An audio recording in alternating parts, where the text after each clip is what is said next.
صرف زكاة الفطر نقدا له شكلان.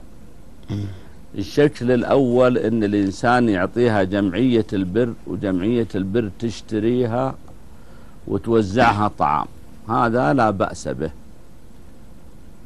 هذا لا بأس به، لأن هو يعطي جمعية البر، وجمعية البر وكيلة عنه تشتري وتوزع الزكاة على الفقراء. هذا الأمر الحالة الأولى.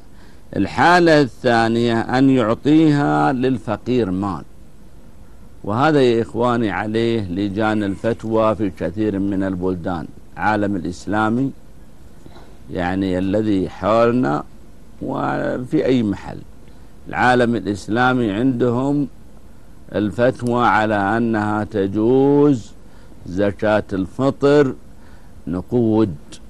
هذا الأمر شو اسمه الثاني، الأمر الأول أو الأمر الثاني. أما نحن هنا فالطعام عندنا متيسر الحمد لله، متيسر،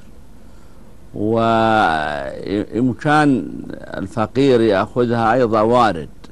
فعندنا أمران، الأمر الأول إن ما نذم إخواننا اللي يخرجونها نقود أبدا، يعني إذا قالت لجان الفتوى في أي دولة من دول العالم الإسلامي بأنه يجوز، يجوز. ليه؟ لأن يا أخي عمر بن عبد العزيز أجاز إخراجها، والإمام البخاري أجاز إخراجها، الإمام أبو حنيفة أجاز إخراجها نقود. لجان الفتوى الآن في غالبية العالم الإسلامي تجيز، ما نذمه. هذه مسائل اختلف فيها العلماء، لنا فيها سعة، لنا فيها سعة يا إخواني. هذه من المسائل التي يختلف فيها العلماء في الفروع، يعني ما يذم أحد منا ويخطئه ويجلس ينتقده أبدا، هذه أمور يعني الأمر فيها سهل.